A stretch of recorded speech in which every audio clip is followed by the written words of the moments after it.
નમસ્કાર વિદ્યાર્થીઓ, વેબ સંકુલના આ ડિજિટલ પ્લેટફોર્મ પર આપ સૌનું હાર્દિક સ્વાગત છે. તો આપણી જે સિરીઝ ચાલી રહી છે રેલવે, એનટીપીસી અને ગ્રુપ ડી જનરલ અવેરનેસ સ્ટેટિકના પ્રશ્નો છે, પીવાયક્યુઝ છે, તો એની આજે આપણે ચર્ચા કરીશું અને આજે પાછા નવા એવા પ્રશ્નો આપણે લઈને આવ્યા છીએ કે જોવાના છે. ઓકે, તો બી રેડી બધા જ વિદ્યાર્થીઓ કહે કે ભાઈ કુર્સી કી પેટી બાંધ લીजिए, અમારા સફર શરૂ હોने वाला है. તો વન બાય વન પ્રશ્નો જોતા જઈશું અને ડિસ્કસ કરતા જઈશું. વોટએવર જો તમને કઈ ડાઉટ આવે તો તમે કમેન્ટ બોક્સમાં પછી પૂછી શકો છો, કારણ કે તમારી દરેક કમેન્ટ્સ વાંચવામાં આવે છે. અને એઝ ઓલવેઝ હું તમને હંમેશા કહું છું કે ભાઈ હોમવર્ક કરો વિદ્યાર્થીઓ. તમારામાંથી ઘણા બધા વિદ્યાર્થીઓ છે હોમવર્ક નથી કરતા, ફક્ત જૂજ માત્ર વિદ્યાર્થીઓ છે હોમવર્ક કરે. ઓકે, તો જે કાંઈ પણ તમને હોમવર્કમાં પ્રશ્ન આપો અચૂકથી કરો બરાબર. અને લાસ્ટ લેક્ચરમાં આ એક સુધારો હતો મારા ધ્યાનમાં, તો ભાઈ ટોડા જનજાતિ છે તમિલનાડુની છે, આપણે નથી આવતી એમ કીધું હતું, પાછળથી મારા ધ્યાનમાં આવ્યું હતું અને તમારી વાત સાચી છે. એટલે એક વસ્તુ એક સુધારી લેવાની છે કે ટોડા જનજાતિ છે ક્યાં છે, તમિલનાડુથી નીલગિરીથી બિલોંગ કરે છે, જ્યારે આપણે એમાં કીધું હતું કે નથી કરતી. ઓકે, તો એ એક હતું ક્લેરિફિકેશન, એની વાત કરવાની. બાકી રેલવે ગ્રુપ ડી માટે વેબ સંકુલ દ્વારા સ્માર્ટ કોર્સ લોન્ચ કરવામાં આવ્યો. એ બાબતની તમને ઇન્ફોર્મેશન આપી દઉં તો ભાઈ સંપૂર્ણ નવો અભ્યાસક્રમ છે, એના પ્રમાણે આ કોર્સ ડિઝાઇન કરેલો છે. આ કોર્સ અંતર્ગત તમને 600+ વિડીયોઝ જોવા મળે છે, વિડીયો લેક્ચર્સ જોવા મળે છે, ટોપિક વાઇઝ ટેસ્ટ છે, લેક્ચરની નોટ્સ છે, પીડીએફ છે, આ બધી જ વસ્તુઓ મળે.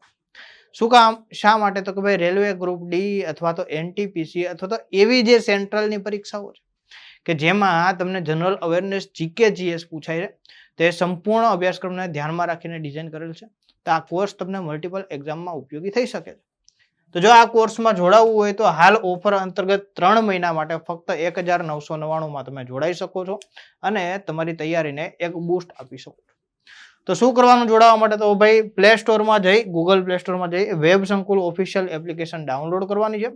અને જો કાંઈ પણ ટેકનિકલ સપોર્ટની જરૂર હોય તો આપણા જે આ હેલ્પલાઇન નંબર છે એની ઉપર કોન્ટેક્ટ કરવાનો છે. ઓકે, તો જે કોઈ પણ વિદ્યાર્થીઓને જોડાવવું હોય એમના માટેનું આ એક વાત છે. નવો અભ્યાસ આપણે આવી ગયો છે પ્રશ્ન કે ભાઈ નોકડાઉન શબ્દ કઈ રમત સાથે સંકળાયેલો છે. સ્વિમિંગ છે, વોલીબોલ છે, ક્રિકેટ છે, બોક્સિંગ છે, આમાંથી કઈ રમત સાથે નોકડાઉન શબ્દ સંકળાયેલો છે.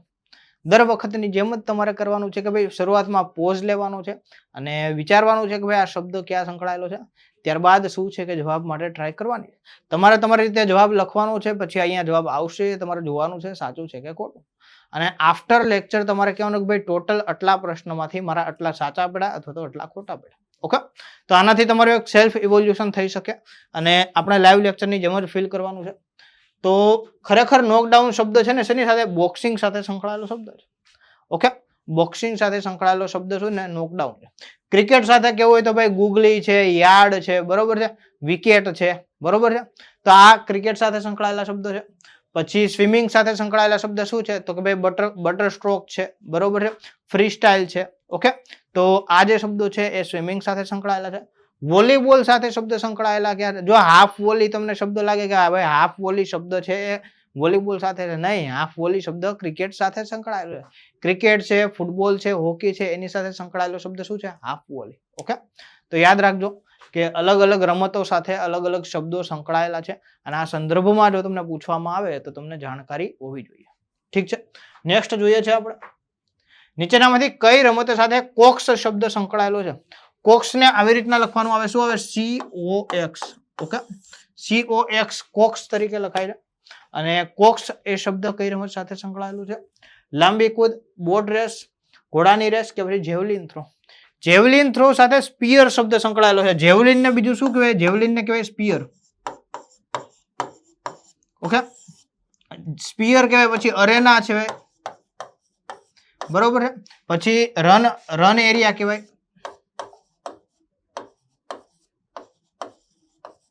તો આ બધા શબ્દો છે ને જેવલિન થ્રો સાથે સંકળાયેલા છે. ઓકે, આ સિવાય લાંબી કૂદ સાથે શું આવે, તો કે ભાઈ લાંબી કૂદ સાથે લેન્ડિંગ શબ્દ સંકળાયેલો છે, ફ્લાય શબ્દ સંકળાયેલો છે, આવા લાંબી કૂદ સાથે સંકળાયેલા છે.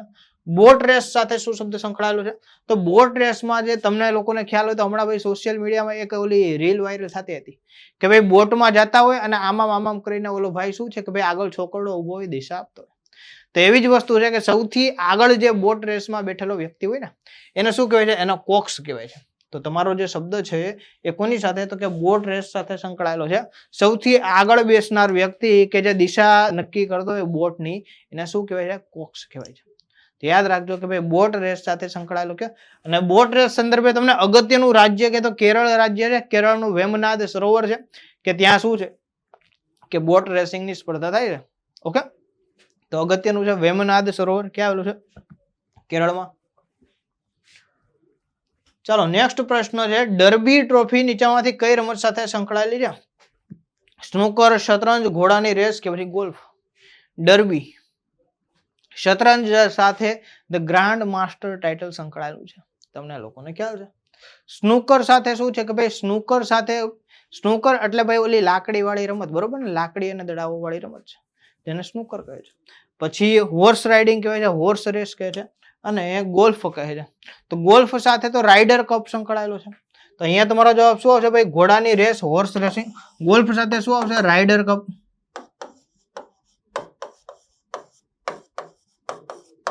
તો રાઇડર કપ કોની સાથે સંકળાયેલો છે? ગોલ્ફ સાથે સંકળાયેલો છે. જ્યારે સ્નૂકર, બરોબર છે, સ્નૂકર, શતરંજ કે પછી ઘોડાની રેસ નહીં. અને ઘોડાની રેસ સાથે શું છે? ડર્બી ટ્રોફી સંકળાયેલ છે. ડર્બી ટ્રોફી ક્યાંથી આપવામાં આવે છે? યુકે તરફથી આપવામાં આવે છે. ઓકે, ક્યાં? UK, United Kingdom. યુકે દ્વારા શું છે કે ભાઈ ઘોડાની રેસમાં જે કોઈ પણ વિજેતા થાય છે અને સિરીઝમાં વિજેતા થાય છે એમને ડર્બી ટ્રોફી આપવામાં આવે છે. તો અહીંયા આપણે યાદ રાખવાનું, રમતના અંતર્ગત ટ્રોફીઝ જો આપણને પૂછે તો આપણને ખબર હોવી જોઈએ. રાઇડર કપ શેમાં આપવામાં આવે છે? રાઇડર કપ ગોલ્ફની રમત માટે આપવામાં આવે છે.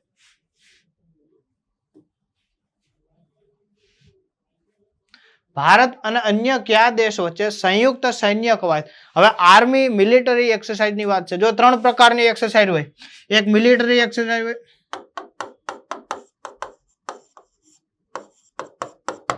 પછી કેવી હોય? નેવલ એક્સરસાઇઝ હોય, અને ત્રીજી કેવી હોય તો કે એરફોર્સ એક્સરસાઇઝ.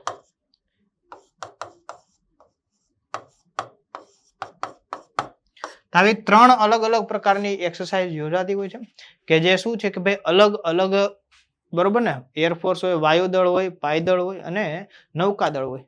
તો મિલિટરી એક્સરસાઇઝ એટલે કે ભાઈ જમીન દળ, બરોબર ને, કે ભાઈ ઇન્ડિયન જે મિલિટરી છે એમની અને અન્ય દેશની થાય છે મૈત્રી નામ છે. ઇન્ડોનેશિયા, થાઈલેન્ડ, મલેશિયા કે પછી મોલદીવ્સ. તો માલદીવ્સ માટે ખૂબ સરસ નામ છે, એક્યુવેરિન કરીને છે. એક્યુવેરિન એટલે શું થાય? મિત્રો થાય, બરોબર. તો માલદીવ સાથે કઈ આપણે કરીએ છીએ તો ભાઈ એક્યુવેરિન. એક્યુવેરિન શબ્દનો અર્થ શું થાય? મિત્ર. ઓકે, પછી ઇન્ડોનેશિયા સાથે આપણે ગરુડ કરીએ છીએ, બરોબર, ગરુડ શક્તિ.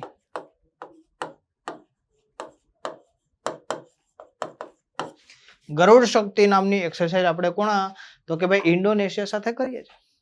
તો અહીંયા તો મિત્ર વિશે પૂછ્યું છે, તો મિત્ર કોની સાથે? થાઈલેન્ડ સાથે, બરોબર ને. થાઈલેન્ડ સાથે જે આપણે મિલિટરી એક્સરસાઇઝ થાય છે એ એક્સરસાઇઝ નું નામ શું છે કે ભાઈ મિત્ર છે.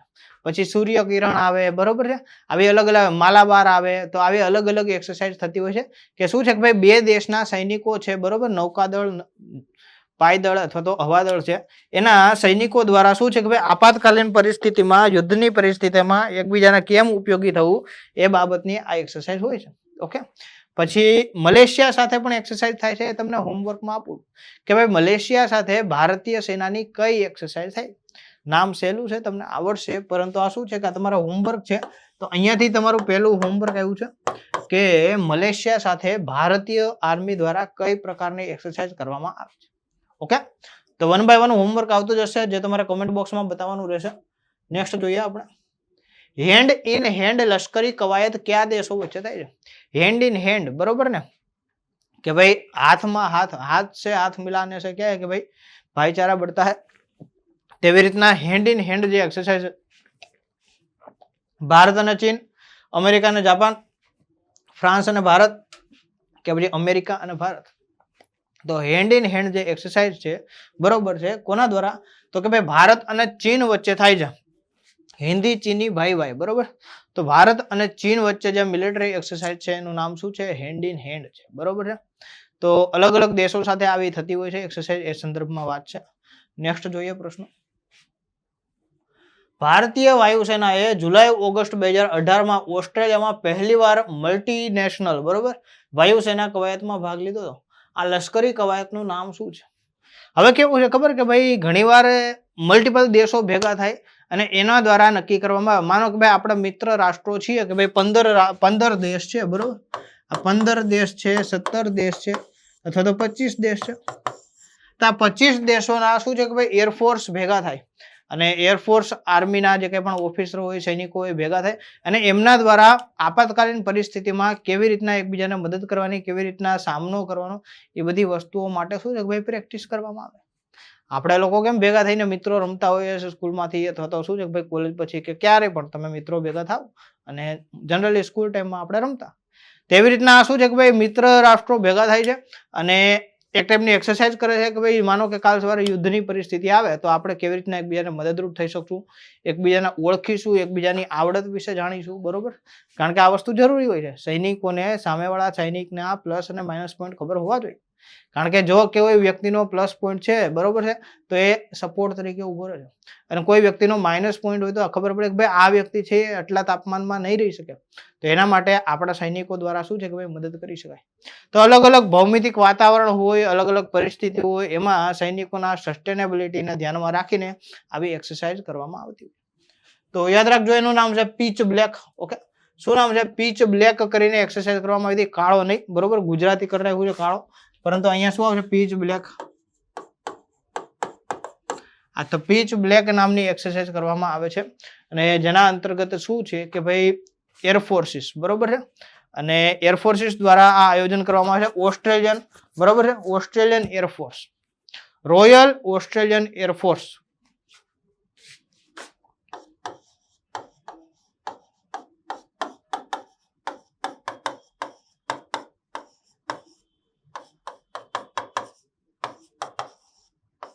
એમના દ્વારા આયોજન થયું હતું. આને શું કે RAAF, okay, royal Australian air force જે કંઈ પણ છે એમના દ્વારા આયોજન થયું હતું.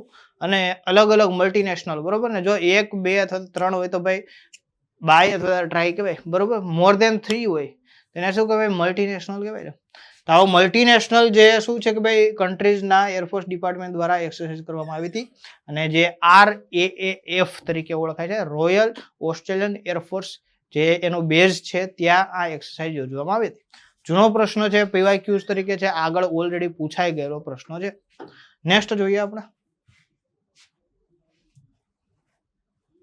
ઓલરેડી પ્રશ્ન આવ્યો, કઈ વાંધો નહીં. ભારતમાં વન્યજીવ સંરક્ષણ અધિનિયમ એટલે કે ભાઈ ફોરેસ્ટ લાઈફ કન્ઝર્વેશન એક્ટ ક્યારે લાગુ પડ્યો? તો કે ભાઈ 1980 થી લાગુ પડી ગયેલો છે. ઓકે, જવાબ આવી ગયો છે, કઈ વાંધો નહીં, યાદ રાખજો. કાયદો અગત્યનો છે, વન્યજીવ ધારો, બરોબર છે, 1978 ક્યારથી લાગુ પડ્યો છે? 1980 થી લાગુ પડેલો છે. તો તમારો જવાબ અહીંયા શું આવશે? 1980 આવશે. ઠીક છે, નેક્સ્ટ જોઈએ.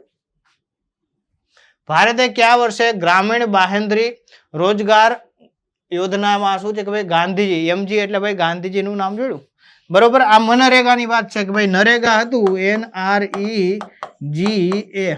National rural employment guarantee act. આગળ શું જોડવામાં આવ્યું? આગળ MG જોડવામાં આવ્યું કે ભાઈ Mahatma Gandhi national rural employment guarantee act, બરોબર. તો ક્યારથી ગાંધીજીનું નામ જોડવામાં આવ્યું? તો ભાઈ 2 ઓગસ્ટ 2009 થી નામ જોડવામાં આવ્યું. યોજના ક્યારની છે? યોજના 2006 ની છે. ઓકે, 2005-6 ની છે. ઓકે, અને 5-6 થી ચાલુ થયું હતું. પેલા નરેગા યોજના તરીકે ઓળખાતી. નરેગાનું પૂરું નામ શું? National rural employment guarantee act. કાયદો પસાર કર્યો હતો જેના અંતર્ગત ભાઈ જે કોઈ પણ ગ્રામીણ રૂરલ એમ્પ્લોયમાં, રૂરલ ગામડાઓમાં વસતા જે કાંઈ પણ છે, બરોબર છે, લોકો, એમને અનઓર્ગેનાઇઝ સેક્ટરના છે, એમને રોજગારી આપવા માટેની વાત છે. ગેરંટેડ રોજગારી, પોતાના ઘરથી 5 કિલોમીટરના એરિયામાં શું છે કે ભાઈ ચોક્કસ પ્રમાણમાં રોજગારી મળે, એટલે આ કાયદો છે. Okay,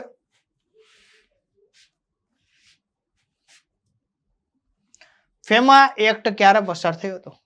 foreign exchange management act, બરોબર, જેને શું કહેવાય? ફેમા એક્ટ કહેવાય. શું છે? ધ ફોરેન એક્સચેન્જ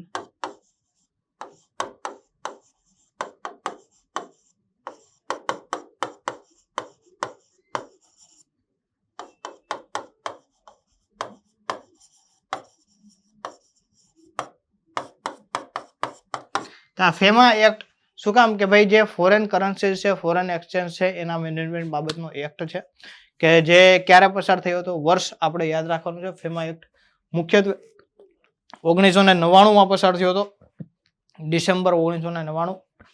અને ત્યારબાદ નક્કી કરો. શું કામ? કારણ કે 1991 થી આપણે એલપીજી પોલિસી અપનાવી હતી. એલપીજી પોલિસી અંતર્ગત ભારતીય વ્યાપારીઓને છૂટ આપવામાં આવી કે ભાઈ તમે વિશ્વના અન્ય દેશો સાથે વ્યાપાર કરી શકો. વિશ્વના અન્ય દેશના વ્યાપારીઓને છૂટ આપવામાં આવી કે તમે ભારત સાથે વ્યાપાર કરી શકો. તો સ્વાભાવિક છે કે ભાઈ ભારતની બહાર જ્યારે વ્યાપાર થવાનું છે એટલે ફોરેન એક્સચેન્જ આવવાનું છે, ફોરેન કરન્સી આવવાની છે, વિદેશી હુંડિયામણ આવવાનું છે. તે બધી જ વસ્તુઓને ધ્યાનમાં રાખીને એના મેનેજમેન્ટ માટેનો કાયદો ક્યારે 1999 થી બનાવવામાં આવ્યો હતો, જેનું નામ છે ધ ફેમા એક્ટ. ઓકે, 2011 ની વસ્તી ગણતરી મુજબ ભારતના કયા રાજ્યમાં સૌથી ઓછો લિંગ અનુપાત છે? મતલબ કે ભાઈ શું છે કે ભાઈ છોકરાઓના સરખામણીમાં છોકરીઓની સંખ્યા ખૂબ ઓછી છે. ઓકે, મેલ ફિમેલ 1000 પુરુષોએ ફિમેલની સંખ્યા કેટલી? આને શું કહેવાય? લિંગ અનુપાત કહેવાય, સેક્સ રેશિયો કહેવાય. તો સૌથી ઓછો ક્યાં છે? હરિયાણામાં છે. કેટલો? તો કે 1000 પુરુષોએ 879. ઓકે, 879 ફક્ત મહિલાઓ છે, જે કેટલો સૌથી ઓછો કહેવાય. ક્યારની વસ્તી ગણતરી પ્રમાણે છે? 2011 ની વસ્તી ગણતરી પ્રમાણે. ત્યારબાદ 2021 થવી જોઈએ, પરંતુ કોરોનાના સમયગાળાના લીધે થઈ નથી. એટલે હવે નેક્સ્ટ વસ્તી ગણતરી 2026 થવાની વાત ચાલે. ઓકે, તો અહીંયા આપણે 2011 ની વસ્તી ગણતરીને ધ્યાનમાં રાખીને વાત કરીએ તો ભાઈ આ લિંગ ગુણોત્તર 1000 પુરુષોએ ક્યાં હતો કે ભાઈ હરિયાણામાં સૌથી ઓછો હતો. કેટલો? 879 હતો. ગુજરાતનો કેટલો છે? 918 છે. ઓકે, કે ભાઈ 1000 પુરુષો 918 મહિલાઓ છે, જે ઓછો જ કહેવાય. બરોબર છે, સ્વાભાવિક છે. 1000 પુરુષોએ 918 મહિલાઓ ક્યાં? ગુજરાતનો છે. અને હરિયાણાની વાત કરીએ કેટલો? 879 છે, જે ખૂબ ઓછો કહેવાય. 2011 ની વસ્તી ગણતરી મુજબ કયું રાજ્ય સૌથી વધારે વસ્તી ગીચતા ધરાવે? હવે વસ્તી ગીચતા એટલે શું છે કે ભાઈ 1 ચોરસ કિલોમીટરના એરિયામાં જેટલી વસ્તીનું પ્રમાણ હોય એને શું કહેવાય? વસ્તી ગીચતા કહેવાય, પોપ્યુલેશન ડેન્સિટી કહેવાય.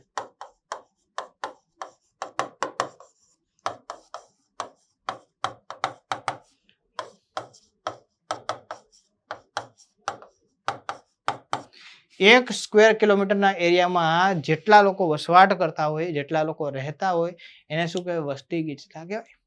તો સૌથી વધારે વસ્તી ગીચતા તમને લોકોને ખબર છે ક્યાં છે? જો રાજ્ય પૂછે ને, બરોબર, તો રાજ્ય તમારું આવશે બિહાર.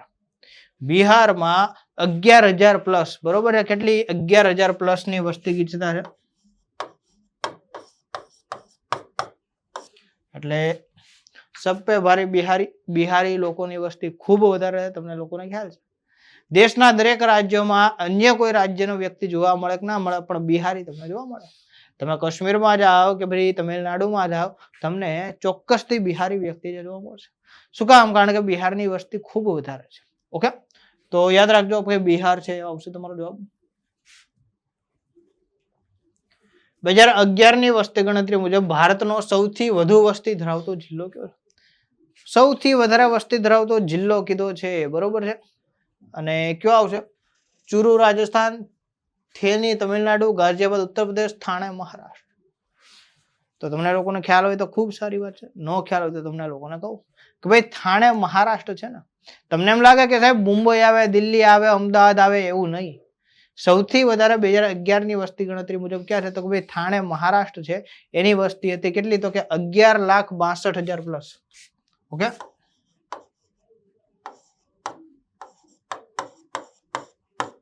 11,62,000 કરતા પણ વધારે વસ્તી ધરાવતો જો જિલ્લો છે તો કેવો છે? થાણે મહારાષ્ટ્ર છે. કે ભાઈ 2011 ની જે કઈ પણ સેન્સસ હતી એના અંતર્ગત શું છે? સૌથી વધારે વસ્તી ધરાવતો જિલ્લો. ઓકે, તો યાદ રાખવાનું. જો કેવું હોય ખબર, તમને એમ થાય કે સાહેબ મેટ્રો સિટી એટલા બધા છે, મેટ્રોપોલિટન સિટી છે, પરંતુ એમાં કેવું છે ભાઈ બહારથી આવેલા લોકો હોય છે, પ્રોપર સિટીના લોકો નથી હોતા. હવે અમદાવાદમાં, રાજકોટમાં, મુંબઈમાં તમે જુઓ તો ત્યાંનું સ્થાનિક પબ્લિક નથી, અન્ય રાજ્યોમાંથી, અન્ય શહેરોમાંથી આવીને ત્યાં વસેલું પબ્લિક છે. ઓકે, જે શું છે કે ભાઈ ત્યાંનું સ્થાનિક પબ્લિક ના કહેવાય. 12મી પંચવર્ષીય યોજનાનો કાર્યકાળ શું હતો? કેટલો હતો? 2007 થી 10, 12 થી 17, 15 થી 20 કે ભાઈ 5 થી 10? તમને લોકોને ખ્યાલ છે કે ભાઈ શું છે કે ભાઈ 1950 થી આયોજન પંચની રચના થઈ હતી. આયોજન પંચ શું કરે છે? તો કે ભાઈ પંચવર્ષીય યોજનાઓ બનાવે છે. પંચવર્ષીય યોજનાઓ અંતર્ગત અલગ અલગ જે કાંઈ પણ સેક્ટર હોય એને આઈડેન્ટિફાય કરે.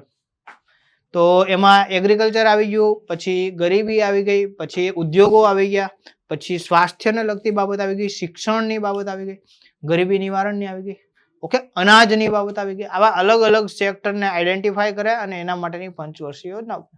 મતલબ શું કે ભાઈ આગામી 5 વર્ષ સરકાર જે કંઈ પણ યોજનાઓ બનાવશે, જે કંઈ પણ ફંડ આવશે એ આ સેક્ટરના વિકાસને ધ્યાનમાં રાખીને કરશે. એને શું કહેવાય? પંચવર્ષીય યોજનાઓ. તો આવી અત્યાર સુધીમાં કુલ 12 પંચવર્ષીય યોજનાઓ બનાવવામાં આવી હતી. કોણ? તો કે ભાઈ બરોબર યુપીએ ગવર્મેન્ટ દ્વારા કે કોંગ્રેસ ગવર્મેન્ટ દ્વારા તમે કહી શકો. ત્યારબાદ શું થાય કે ભાઈ 2014 થી ભાજપ સરકાર બને છે અને એનડીએ ગવર્મેન્ટ બને, અને એનડીએ ગવર્મેન્ટ એવું કહે છે કે ભાઈ આપણે પંચવર્ષીય યોજનાઓ નહીં, આપણે નીતિ આયોગ બનાવશું. એમણે આયોજન પંચ છે એને જ ખારીજ કરી દીધું અને નીતિ આયોગ બનાવ્યું. નીતિ આયોગ શું કરે કે ભાઈ 15 વર્ષના વિઝન ડોક્યુમેન્ટ બનાવે, 7 વર્ષના શું છે કે ભાઈ સ્ટ્રેટેજી બનાવે, એજન્ડા બનાવે, એ બધી વસ્તુ બનાવે. તો આ છેલ્લી પંચવર્ષીય યોજના હતી 12મી, જેનો સમયગાળો 2012 થી 17 નો હતો. ઓકે, કારણ કે પછીના વર્ષમાં શું છે કે ભાઈ ગવર્મેન્ટ ચેન્જ થઈ ગઈ છે અને ગવર્મેન્ટ દ્વારા શું છે કે ભાઈ પંચવર્ષીય યોજનાઓને ડિસકન્ટિન્યુ કરવામાં આવી છે. તો છેલ્લી પંચવર્ષીય યોજના ક્યારની હતી? 12 થી 17 સુધીની હતી. ઓકે, ચાલો નેક્સ્ટ જોઈએ છે આપણે કઈ પંચવર્ષીય યોજનાઓ હેઠળ રાઉરકેલા, ભિલાઈ અને દુર્ગાપુરના સ્ટીલ પ્લાન્ટની સ્થાપના કરવામાં આવી હતી. જો અલગ અલગ પંચવર્ષીય યોજનાઓમાં અલગ અલગ બાબતોને ધ્યાનમાં રાખવામાં આવી હતી. માનો કે ભાઈ પ્રથમ પંચવર્ષીય યોજના હતી તો ભાઈ ખાદ્યાન્ન ઉત્પાદન માટે હતી.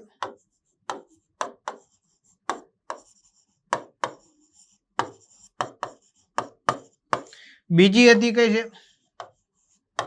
તો કે ભાઈ બીજી હતી ઉદ્યોગોના શું કે ભાઈ સ્થિરીકરણ માટે.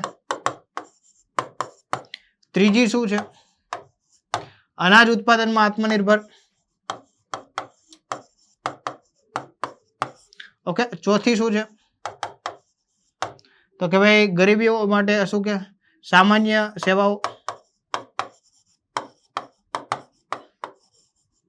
પાંચમી કઈ છે? ગરીબી નિવારણ, ગરીબી હટાવો. આવી રીતના અલગ અલગ જે કંઈ પણ યોજનાઓ હતા એના અલગ અલગ ઉદ્દેશ્યો હતા. મેં તમને કીધું કે ભાઈ શા માટે આ કરવામાં આવે. એવી રીતના ઉદ્યોગોને સ્થિર કરવા માટે આ પ્લાન સ્થાપવામાં આવ્યા. કારણ કે ઉદ્યોગો થકી લોકોને રોજગારી મળશે. કારણ કે ભારત આઝાદ થયો ત્યારે 70% જેટલી રોજગારી ફક્ત એગ્રીકલ્ચરમાંથી જ મળતી હતી. લોકો પાસે બીજો કોઈ વ્યવસાય ન હતો અને એગ્રીકલ્ચર પણ એટલું ત્યારે શું છે કે ભાઈ સક્ષમ ન હતું કે ભાઈ લોકોને લાંબા ગાળા માટે રોજગારી આપી શકે.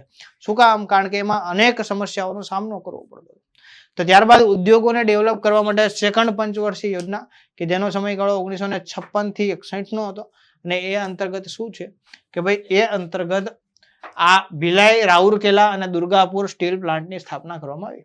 તો અહીંયા તમારો જવાબ શું આવશે કે ભાઈ બીજી પંચવર્ષીય યોજના છે એના અંતર્ગત એ વસ્તુ નક્કી કરવામાં આવી કે હવે આપણે ઉદ્યોગો માટે પ્લાન્ટની સ્થાપના કરવી પડશે ને, નહીતર એમને તો કેમ થશે. એટલે આ પ્લાન્ટની સ્થાપના કરવામાં આવે છે, લોકોને સ્કિલ માટે ટ્રેનિંગ આપવામાં આવે છે અને ત્યારબાદ ધીમે ધીમે શું છે કે ભાઈ લોકોને એગ્રીકલ્ચરથી લઈ ઇન્ડસ્ટ્રીઝ તરફ વાળવામાં આવે છે. ઓકે, તો આ વસ્તુ છે. 12મી પંચવર્ષીય યોજનાનો હેતુ શું હતો? તો કેવું હોય કે ભાઈ અમુક અલગ અલગ હેતુ હોય. મેં તમને કીધા કે ભાઈ એગ્રીકલ્ચર માટે છે, ઇન્ડસ્ટ્રીઝ માટે છે, ગરીબી નિવારણ છે, સાક્ષરતા માટે છે, માનવ વિકાસ દર માટે છે. સમય પ્રમાણે જેમ જેમ દેશ વિકાસ થતો ગયો તેમ તેમ શું છે ભાઈ પ્રાથમિકતાઓ બદલાતી ગઈ. અને આ 12th પંચવર્ષીય યોજના છેલ્લી છે, મતલબ કે ભાઈ મોસ્ટ મોડર્ન છે. તો ત્યારે શું હતું કે ભાઈ ઝડપી અને ટકાઉ અને સર્વસમાવેશક વિકાસ. બરોબર ભાઈ, સસ્ટેનેબલ ડેવલપમેન્ટ. બરોબર, ફાસ્ટ અને ઇન્ક્લુઝિવ અને સસ્ટેનેબલ ડેવલપમેન્ટ. એવો વિકાસ કે ભાઈ દેશના છેવાડાના માનવીને પણ શું છે કે ભાઈ જીવન ધોરણમાં સુધારો લાગે. આઝાદીના 70 વર્ષ પછી એમ જો લાગે, બરોબર, 65 વર્ષ પછી, 60 વર્ષ પછી એવું લાગે કે ખરેખર દેશમાં વિકાસ થયો. પાયાની જરૂરિયાતો આસાનીથી પૂરી થાય છે. પીવાનું પાણી છે, ખેતી માટે સિંચાઈનું પાણી છે, ઓકે, વીજળી છે, આ બધી જ વસ્તુઓ જો વ્યક્તિને મળી રહે, રોડ રસ્તાઓની કનેક્ટિવિટી છે, તો આ બધું શું છે જીવન ધોરણમાં સુધારા બાબતની વાત છે. ઓકે, સ્વાસ્થ્યની વાત છે, પોષણક્ષમ આહારની વાત છે. તો ઝડપી, ટકાઉ અને સર્વસમાવેશક વૃદ્ધિ એ શું છે 12th છેલ્લી પંચવર્ષીય યોજના છે એનો હેતુ હતો. ઓકે, તો આ વસ્તુ યાદ રાખવાની છે. ચાલો નેક્સ્ટ જોઈએ. સ્વિટ્ઝરલેન્ડમાં 26 મેના રોજ સાયન્સ ડે કોના સન્માનમાં મનાવવામાં આવેલો? Salim Ali, Niels Bohr, APJ Abdul Kalam કે પછી આલ્બર્ટ આઇન્સ્ટાઈન. હવે કેવું છે ખબર કે ભાઈ 26 મે 2005 તમારે અહીંયા વર્ષ યાદ રાખવું હોય તો કહી શકો ભાઈ 26th of May શું છે 2005. આ દિવસે શું હતું ખબર? આ દિવસે નથી કોઈનો બર્થડે કે નથી બીજું કઈ, પરંતુ એપીજે અબ્દુલ કલામ સાહેબ છે એમણે સ્વિટ્ઝરલેન્ડની મુલાકાત લીધી હતી, બરોબર. ત્યારે એ દરમિયાન શું છે કે ભાઈ આપણા રાષ્ટ્રપતિ બનેલા, અને એ દરમિયાન શું છે કે ભાઈ અબ્દુલ કલામ સાહેબે ત્યાં મુલાકાત લીધી હતી, વાતચીત કરી હતી, અને જ્ઞાનનો ભંડાર આપણે કહીએ છીએ, બરોબર ને. કલામ સાહેબ એવા છે કે ભાઈ જેને આપણે જ્ઞાનનો ભંડાર કહીએ. તો એમના દ્વારા ત્યાં મુલાકાત લેવામાં આવી હતી, એની એક્સલન્સી છે, અને ઇન્ડિયન આપણે કહીએ કે ભાઈ મિસાઇલ મિશનના જો ફાધર કેવા હોય તો આપણે એપીજે અબ્દુલ કલામ સાહેબને કહી શકીએ. તો એમના દ્વારા મુલાકાત લેવામાં આવી હતી આ દિવસે, એટલે આ દિવસને એ દિવસે યાદ રાખવામાં આવે છે અને સાયન્સ ડે તરીકે ઉજવવામાં આવે છે. તમને હું એક પ્રશ્ન પૂછું કે ભાઈ ભારતમાં નેશનલ સાયન્સ ડે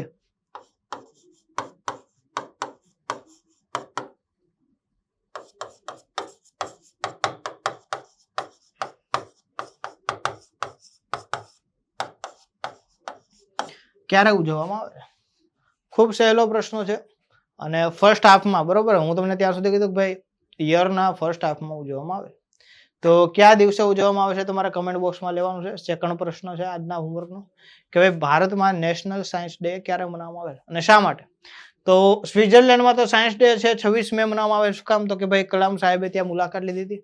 કલામ સાહેબને સાયન્સના શું છે ભંડાર કહે છે, જ્ઞાનનો ભંડાર કહે છે, એટલે એ સંદર્ભમાં વાત છે. ચાલો નેક્સ્ટ. પ્રથમ વિશ્વ પર્યાવરણ દિવસ કયા વર્ષે ઉજવવામાં આવ્યો હતો? ભાઈ યુનાઇટેડ નેશન્સ દ્વારા નક્કી કરવામાં આવ્યું કે હવે આપણે ભાઈ earth is not for only us, બરોબર. આપણે આપણી આવનારી પેઢીઓ માટે પણ પૃથ્વીનું સંરક્ષણ કરવું પડશે, વાતાવરણ બતાવવું પડશે, ગ્લેશિયરને પીગળવા અટકાવવા પડશે, અને જે કાંઈ પણ ગ્લોબલ વોર્મિંગની અસર થાય છે એ અસર ઓછી કરવી પડે, એના માટે પગલાઓ લેવા પડશે. અલગ અલગ શું છે કે ભાઈ મિટિંગો થઈને નક્કી કરવામાં આવ્યું કે ભાઈ આ દિવસથી આપણે 5 જૂન, બરોબર, 5 જૂનને આપણે શું છે કે ભાઈ હવે વિશ્વ પર્યાવરણ દિવસ તરીકે ઉજવશું. તો કે ખૂબ સારી વાત છે. ત્યારે શું થશે? તો કે સરકાર દ્વારા લોક જાગૃતિ કેળવવામાં આવશે, સરકાર દ્વારા એવા પ્રયત્નો કરવામાં આવશે, એવી યોજનાઓ બહાર પાડવામાં આવશે, એવા નિર્ણયો લેવામાં આવશે અલગ અલગ દેશની સરકારો દ્વારા કે આ દિવસે શું છે કે ભાઈ પર્યાવરણનો આપણે કંઈક રક્ષણ કરી શકીએ, અને શું છે કે ભાઈ સામૂહિક પ્રયાસ કરવામાં આવે ને તો કંઈક બદલાવ થાય. તો સામૂહિક પ્રયાસના ભાગરૂપે શું છે કે ભાઈ યર 1974 થી મીટિંગ ક્યારે થઈ હતી? મીટિંગ 1972માં થઈ હતી, બરોબર છે. અને એના અંતર્ગત નક્કી થયું હતું કે ભાઈ આપણે 74 થી શું છે કે ભાઈ ફર્સ્ટ એન્વાયરમેન્ટ ડે ઉજવીશું. The very first world environment day તો ક્યારે આવશે? તો કે ભાઈ 5 જૂન 1974 ના રોજ ઉજવવામાં આવ્યો.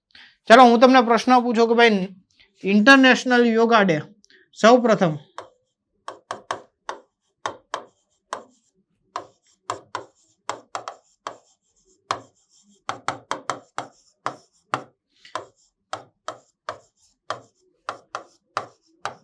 ક્યારે ઉજવાયો? ચાલો સૌ પ્રથમ ઇન્ટરનેશનલ યોગા ડે ક્યારે ઉજવવામાં આવ્યો? વર્ષ સાથે તમારે કહેવાનું છે. ઓકે, તારીખ બધાને ખબર છે 21 જૂન આવે છે, પરંતુ કયું વર્ષ આવે છે એ તમારે કહેવાનું. તો યાદ રાખજો એન્વાયરમેન્ટ ડે ક્યારે? તો કે ભાઈ 5 જૂન 1974. હેલોવીન ડે ક્યારે ઉજવવામાં આવે છે? 1 ડિસેમ્બર, 29 સપ્ટેમ્બર, 30 3 નવેમ્બર કે પછી 31 ઓક્ટોબર. હેલોવીન ડે કેવું છે ખબર? મુખ્યત્વે આ તમે જુઓ ને તો ભાઈ આ ક્રિશ્ચિયન કલ્ચરમાં મનાવવામાં આવે છે, અને ત્યારે શું છે કે ભાઈ લોકો એવા ગેટઅપ કરે છે અને ભૂત જેવા બને છે, બરોબર છે. તો શું છે કે ભાઈ એવા અલગ અલગ હોરર ટાઈપના જે કાંઈ પણ તમે હોરર મૂવીઝમાં જોતા હોય એ ટાઈપના ગેટઅપ કરે છે અને નીકળે છે. ભાઈ એ લોકોનું માનસિકતા એવું હોય કે ભાઈ એ દરમિયાન શું છે કે ભાઈ માનવામાં આવતું હોય છે, પર્ટિક્યુલર એ લોકોનું રીઝન હશે. પરંતુ દર વર્ષે 31 ઓક્ટોબરના રોજ શું છે કે ભાઈ હેલોવીન ડે ઉજવવામાં આવે. ક્યારે? તો 31 ઓક્ટોબર. આ સિવાય 31 ઓક્ટોબર આપણે ભારતમાં સરદાર સાહેબનો બર્થડે ઉજવીએ છીએ, અને સરદાર સાહેબનો બર્થડે તમને ખબર ભાઈ ભારતને ભારત બનાવવા માટે સંઘર્ષ આપનારા વ્યક્તિ હતા. ઓકે, તો સરદાર સાહેબનો બર્થડે ક્યારે? 31 ઓક્ટોબર. અને આ સિવાય હેલોવીન ડે ઉજવવામાં આવે છે. કોણ? તો કે ભાઈ ખ્રિસ્તી ધર્મના સંપ્રદાયના લોકો તેમજ યુરોપિયન કન્ટ્રીઝમાં ફેમસ છે. ઓકે, એવું નથી પર્ટિક્યુલર ખ્રિસ્તી ધર્મ, પરંતુ યુરોપિયન કન્ટ્રીઝ છે ત્યાં આ વસ્તુ ફેમસ છે કે 31 ઓક્ટોબરે શું છે હેલોવીન ડે ઉજવવામાં આવે છે. ઓકે, કમ્પ્યુટિંગ ક્ષેત્રમાં HLL નો અર્થ શું થાય? હાઈપર સ્તરની લેંગ્વેજ, ઉચ્ચ સ્તરની લેંગ્વેજ, બરોબર છે, ઊંચી નીચી લેંગ્વેજ કે પછી ઊંચા સ્તરની લેંગ્વેજ, બરોબર યાદી. તો હાયર, બરોબર, લેંગ્વેજ કહેવામાં આવે છે, તો હાયર લેવલ લેંગ્વેજ HLL તો શું થાય ભાઈ? ઉચ્ચ સ્તરની લેંગ્વેજ આવશે. જો કેવું હોય કે ભાઈ બાઇનરી લેંગ્વેજ હોય અને HLL હાયરરી લેંગ્વેજ, બાઇનરી લેંગ્વેજ હોય, બેઝિક લેંગ્વેજ હોય, આ બધી વસ્તુઓ કોમ્પ્યુટરના ભાષામાં છે. 0 નું કોડિંગ આવે, અલગ અલગ ભાષાઓ આવે, ફોર્ટ્રાન આવે, કોમ્પેક આવે, આવી રીતના. ઓકે, તો અહીંયા તમારો શું આવશે કે હાઈ લેવલ લેંગ્વેજ છે શું છે, જે સી કહેવાય, સી શાર્પ કહેવાય, બરોબર. એ બધી વસ્તુ ઇન્ફોર્મેશન એન્ડ કમ્યુનિકેશન ટેકનોલોજીના ક્ષેત્રમાં FDD નું સંપૂર્ણ સ્વરૂપ છે. મતલબ કે ભાઈ કમ્પ્યુટરની ભાષામાં FDD એટલે શું થાય? તો ફ્લોપી ડિસ્ક ડ્રાઈવ. તમને લોકોને ખ્યાલ હશે કે ભાઈ શું હોય કે ભાઈ આવી રીતના હોય. અહીંયા એક આમ હોય અને અહીંયા આમ ગોળ હોય. તો આવી હોય. આ વોશિંગ મશીન નથી, બરોબર. આ શું છે? આ છે ફ્લોપી. અને આ ફ્લોપી ડિસ્ક ડ્રાઈવ કહેવાય. આખું નામ શું છે? Floppy disk drive. કેટલો? તો કે ભાઈ 2 થી લઈ અને 16 MB સુધીનો ડેટા સાચવે. ઓકે, 16 MB સુધીનો ડેટા સાચવે. 2 MB થી લઈ અને 16 MB સુધીનો ડેટા સાચવવા માટે વપરાતી ફ્લોપી ડિસ્ક ડ્રાઈવ એ કંઈક આવી દેખાતી હોય. ઓકે, તો પહેલાના સમયમાં સ્ટોરેજ ડિવાઇસ તરીકે આનો ઉપયોગ થતો હતો, એ આપણે જોવાનું છે. નેક્સ્ટ જોઈએ.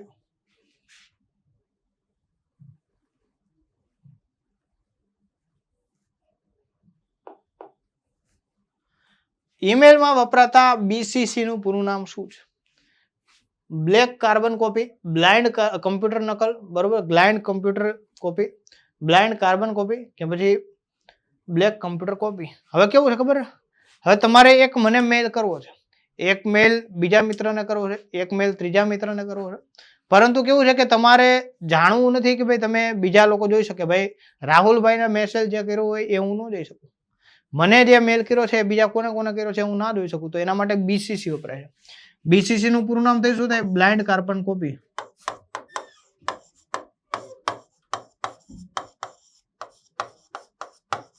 ઓકે, બ્લાઇન્ડ કાર્બન કોપી થશે. એન્ડ નહીં, બરોબર. એવું ગુજરાતી નથી કરવાનું.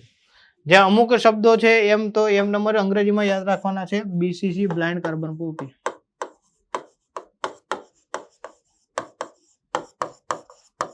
Okay, blind carbon copy BCC. કે તમને જે મેલ મોકલેલો છે ને એ તમને ના ખબર પડે કે તમારી સિવાય બીજા કેટલા લોકોને મોકલાવે. અને CC એટલે કાર્બન કોપી, કે તમને જે મેલ આવ્યો છે એ જ મેલ તમારા ગ્રુપમાં કેટલા લોકોને આવ્યો છે એ તમારે જોવું હોય તો તમે એમાં લિસ્ટમાં નામ જોઈ શકો. એના દ્વારા ખ્યાલ આવે કે તમને મેલ આવ્યો છે બાકીના આટલા લોકોને પણ આવેલો છે. ઓકે, તો અહીંયા આપણે એ વસ્તુનું ધ્યાન રાખવાનું છે, CC અને BCC. તો ઈમેલના સંદર્ભમાં વપરાય છે. નીચેનામાંથી કઈ નદી મોટા ભાગના દેશોમાંથી પસાર થાય છે? યુરોપિયન નદી છે, બરોબર છે, અને અલગ અલગ દેશોમાંથી પસાર થાય છે. જર્મની આવી ગયું, બરોબર. જર્મની છે, પછી ત્યાંના રોમાનિયા છે, અલગ અલગ દેશોમાં પસાર થાય છે. તે ડેન્યુબ નદી છે. ઓકે, કે મલ્ટિપલ દેશોમાંથી, વધારે પડતા દેશોમાંથી પસાર થાય છે. ગંગા બ્રહ્મપુત્રા પણ અલગ અલગ દેશમાંથી પસાર થાય છે. પણ એનાથી વધારે વિશ્વની બીજા નંબરની સૌથી મોટી નદી છે ડેન્યુબ. 2852 કિલોમીટરની લંબાઈ છે.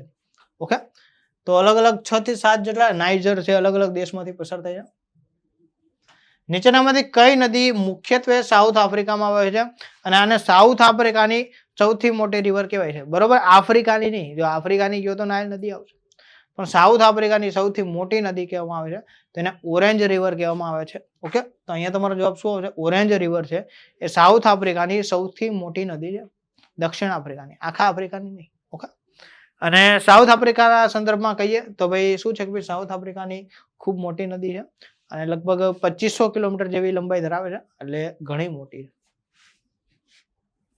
નીચેનામાંથી કયા દેશમાં સિંધુ નદી વહેતી નથી? સિંધુ નદી તિબેટિયન ઉચ્ચ ક્ષેત્રમાંથી, બરોબર, ટિબેટિયન પ્લેટ્યુમાંથી નીકળે છે. ચાઇના થાય, ભારત આવે અને પાકિસ્તાન જાય. આ સિવાય અન્ય કોઈ પણ દેશમાં વહેતી નથી. અહીંયા નામ છે અફઘાનિસ્તાન. અફઘાનિસ્તાનમાં આ નદી વહેતી નથી. ઓકે, તિબેટ, ચાઇના, પાકિસ્તાનમાંથી વહેતી, તિબેટ એટલે કે ચાઇના, પાકિસ્તાન અને ભારતમાંથી વહેતી આ નદી. શું કામ તિબેટને ચાઇના કહો છો? કારણ કે તિબેટનો એવો વિસ્તાર કે જે ચાઇનાએ ઓક્યુપાય કરેલો છે અને ત્યાંથી નદી વહે છે, એટલે તમે એને કેવી કહીશું ભાઈ? ચાઇના. ઓકે, ચાઇના, પાકિસ્તાન અને ભારતમાં વહેતી નદી કઈ છે? સિંધુ નદી છે. ઉત્તર ભારતનું આપણે કહી શકાય ભાઈ જીવાદોરી છે. અફઘાનિસ્તાનમાંથી વહેતી નથી, પાકિસ્તાનમાં છેલ્લે ભળી જાય છે અને છેલ્લે કરાચી બંદરથી શું છે? અરબ સાગરમાં ભળી જાય. ઓકે, ભારતના કયા રાજ્યમાં કોઈ પ્રાદેશિક ગ્રામીણ બેંક નથી? તો બેન્કિંગ સંદર્ભનો પ્રશ્નો છે અને તમને લોકોને ખ્યાલ હશે કે ભાઈ which of the following states does not have regional rural banks. તો અહીંયા તમારો જવાબ આવશે ગોવા અને સિક્કિમ એવા રાજ્યો છે. બરોબર, ક્યાં છે? હા, પેલું ગોવા અને સિક્કિમમાં આરઆરબી નથી. અને કેન્દ્ર શાસિત પ્રદેશ કયો તો ન્યૂ દિલ્હી. આ એવા સ્થળો છે કે જ્યાં આરઆરબી અસ્તિત્વ ધરાવતી નથી. કેન્દ્ર શાસિત પ્રદેશ મતલબ કે ભાઈ સીધા રાષ્ટ્રપતિના અંતર્ગત આવે, હોમ મિનિસ્ટ્રીના અંતર્ગત આવે. જ્યારે રાજ્યો વિધાનસભામાં રાજ્યના જે તે મુખ્યમંત્રી અથવા તો મંત્રીમંડળ હોય એના અંતર્ગત આવતા હોય. ઓકે, તો રાજ્યો પૂછે તો સિક્કિમ અને ગોવા, અને કેન્દ્ર શાસિત પ્રદેશ પૂછે તો ન્યૂ દિલ્હી છે કે જ્યાં આરઆરબી નથી. નોન બેન્કિંગ ફિનાન્શિયલ કંપનીઓમાં કોનો સમાવેશ થાય છે? એનબીએફસી. બરોબર ને? એક તરફ બેંકો હોય છે, બેંકો કામ શું કરે? ડિપોઝિટ સ્વીકારે અને ઋણ આપે. ઓકે, અને એનબીએફસી છે ને ડિપોઝિટ સ્વીકારતા નથી, એ ફક્ત ઋણ આપે છે. ફિનાન્સ કરતી કંપનીઓ છે. તો આમાંથી એક એવી છે કે જે ભાઈ શું છે કે ભાઈ એનબીએફસી છે, બાકીની ત્રણ નથી. એક્ઝિમ બેંક શું છે? Export import bank. એના નામમાં જ ભાઈ બેંક સમાવેશ થઈ જાય તો એને એનબીએફસી નો કહેવાય કે ભાઈ એ ભારતના આયાત નિકાસને પ્રોત્સાહન આપે. પછી સીડબી છે, small industry development bank of India, SIDBI. બરોબર, તેનું કામ શું છે કે ભાઈ નાની જે ઉદ્યોગો છે, નાના ઉદ્યોગો છે, એને ફંડ પૂરું પાડવાનું, એનો વિકાસ કરવાનો, એનો ગ્રોથ કરવાનું કામ સીડબીનું છે. ઓકે, પછી NABARD, national bank four agriculture અને રૂરલ ડેવલપમેન્ટ, કે ભાઈ ગ્રામીણ વિકાસ અને ખેતી અને ગ્રામીણ વિકાસ માટેની રાષ્ટ્રીય બેંક, જેને શું કહેવાય? નાબાર્ડ કહેવાય. તો ત્રણેયમાં બેંક શબ્દ આવે છે. તો એક જ એવું છે કે જે એનબીએફસી. જવાબ આવશે બજાજ ફાઇનાન્સ. બજાજ ફાઇનાન્સ શું છે કે ભાઈ એનબીએફસી. એ લોકો ચેક બહાર ના પડી શકે. બરોબર, એ લોકો ઓવરડ્રાફ્ટ બહાર ના પાડી શકે. બજાજ ફાઇનાન્સ વાળા છે ડિપોઝિટ લોકોની ના સ્વીકારી શકે. એ ફાઇનાન્સ આપે છે અને ફાઇનાન્સના બદલામાં જે કંઈ પણ તમે રિટર્ન કરો છો એની ઉપર વ્યાજની કમાણી મળે છે અને પોતાનું ગુજરાન ચલાવે. તો અહીંયા યાદ રાખવાનું છે કે ભાઈ એનબીએફસી કઈ છે તો કે બજાજ ફાઇનાન્સ છે, બાકીની ત્રણેય બેંક છે. બરોબર, આમાંથી પૂછે કે ભાઈ બેંક કઈ છે તો કે A, B અને C. ત્રણ શું છે? બેંક છે. ઓકે, યાદ રાખવાનું. અને આ ત્રણેયને શું કહેવાય ખબર? AIFI પણ કહેવાય. જો આ છે, આ છે અને આ છે, એને શું કહેવાય તો કે AIFI. શું છે? All India financial institute.